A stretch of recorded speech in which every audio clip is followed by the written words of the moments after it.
Welcome to the class, my dear students. In today's lecture, I am going to explain the inverse Z transformations. In the previous lecture, I have explained you what is meant by the Z transformation and what are the properties involved in finding out the Z transform of a discrete function. So the definition goes like this: Z of un is suppose u of z, then un is given by the inverse Z transform, that is Z inverse of u of z, that gives you the inverse Z transformation. So that means, as you know already, what is Z of 1? Z of 1 is Z over Z minus 1, correct? So what we can rewrite this as Z inverse of Z over Z minus 1 is equal to 1. This is what the first property which we have done in the Z transformation. And what is Z of n? Z of n is given by Z over Z minus 1 the whole square. So what we can write about the Z inverse Z transformation as Z inverse of Z by Z minus 1 the whole square is given by n.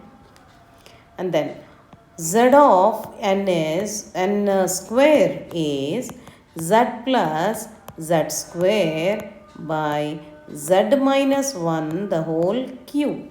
So what that implies? Z inverse of Z plus Z square by Z minus 1 the whole cube. And that gives you, what is this formula gives you? Is n square. So as we know about the Z transformations, we can do it very easily about the inverse Z transformation. What is Z of a power n? It is Z over Z minus a. So what is the Z inverse of Z over Z minus a? That is given by a power n. Okay. Let us have a quick problem now, just as an example. Let's find out what is the Z inverse of 3 to the power of Z by Z inverse of Z by Z plus 3 plus 2 plus Z over Z minus 1 the whole square is there, suppose.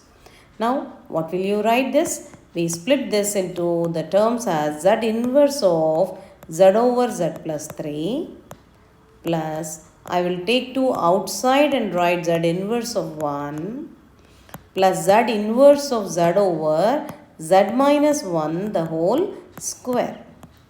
So now what is Z over Z plus 3 is nothing but since Z inverse of Z over Z minus a is a power n. So it is Z plus 3 becomes minus 3 power n. And then what is Z inverse of 1 is Z over Z minus, I'm sorry. Z inverse of Z over Z minus 1 we have to take. I'm sorry for this. Z inverse of Z over Z minus 1 it is, suppose. Then we write this as 2 times of Z inverse of Z over Z minus 1 is nothing but 1. Okay. So we write this as 2 times of Z by Z minus 1, let us say. Okay. And then what is Z inverse of Z over Z minus 1 the whole square? It is given by Z minus 1 the whole square. So it is n. So the value is minus 3 power n